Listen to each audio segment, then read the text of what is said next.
one of the other news pieces we heard has to do with the other coordinator for Ohio State.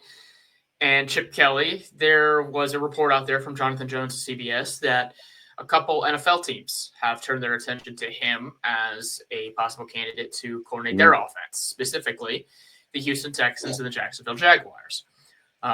Tampa was also mentioned as a possible destination for him as well, depending on how those how interested he is. But what was your take on that report about him getting some interviews in the NFL? For me, it's not that surprising. Yeah, I'm right with you. From the time we hired him, I thought this wasn't a long-time hire. I thought this was very short term. It can go from a year, max 3 years. Yeah. Now, countless times we've talked about it on here about how Chip Kelly does not want to be a head coach. When we say that, we specifically mean college. Yep.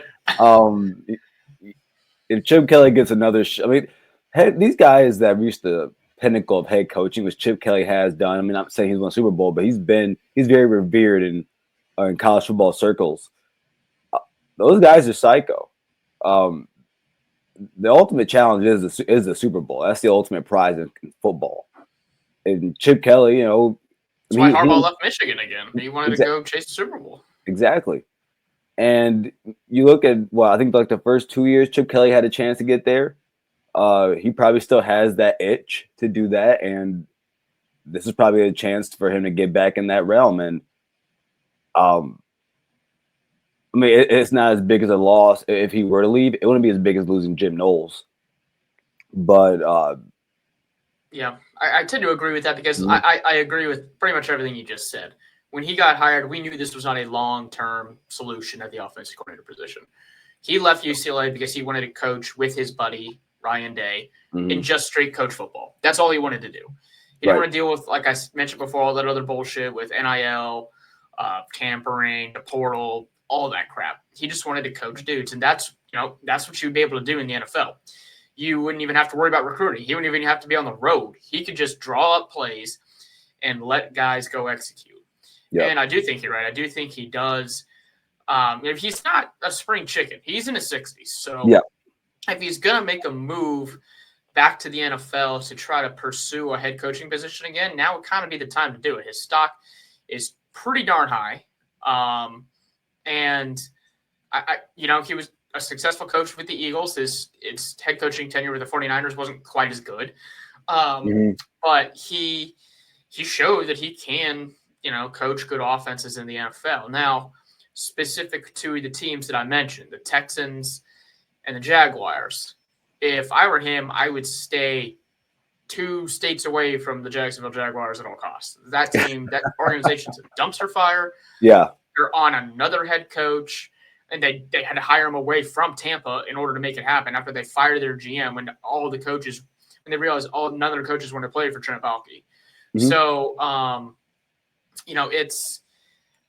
if he goes to Houston, he'd have C.J. Stroud there. He'd have a decent group of receivers with Stephon Diggs, and Nico Collins. He would have a better foundation to deal with there. The offensive line was hurt a lot this year, so he can succeed better there. That was bad, man. CJ had nowhere to go all season in that pocket. Yeah. So, if he's going to go to one of those teams, Tampa was also mentioned, that's also a decent situation.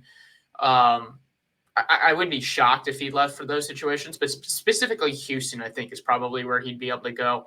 Then he'd probably be able to springboard that into head coaching, at least interviews in the next couple of years. And then it's kind of how he would finish his career. But like you, if he does stay at Ohio State, I don't see him staying for another, more than anher couple of years, in my opinion. That's just kind of how it is.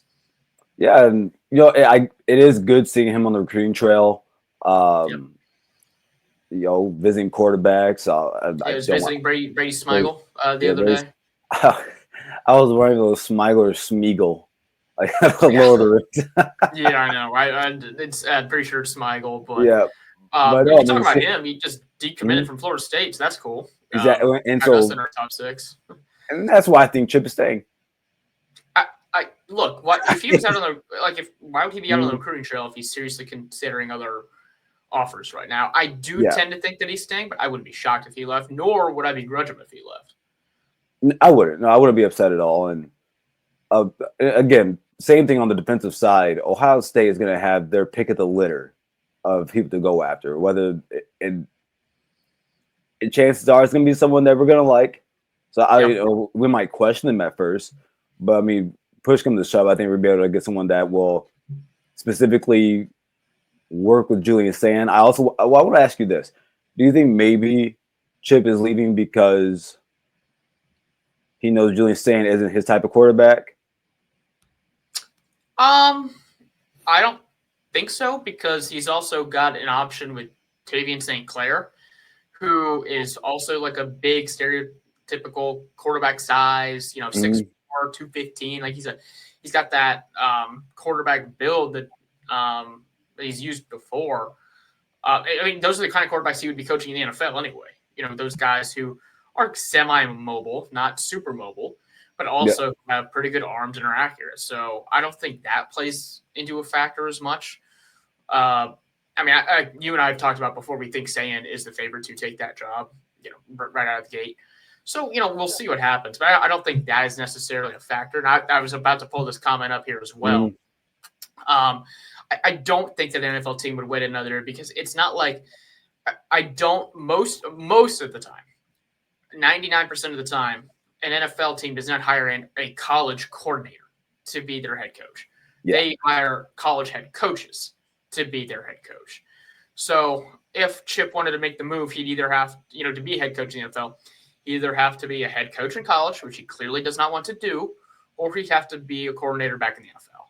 So I that's why he would probably make his move, relatively soon to be a coordinator in the NFL. And with the timing, I mean, what he was running back when he was with the Eagles wasn't normal. It's become almost more the norm now. I think he sees that. Yeah, and I'm not even sure even he could fix the Browns. That's a whole another level of that job. Quite frankly, Stefanski has done a good job there. Their owner, I don't want to go down a Browns rabbit hole. That's not even my team, but if Ohio State were to lose Chip, who would you want as the new offensive coordinator? Would you want to just immediately hire or internally promote Brian Hartline, or would you want to have an external hire?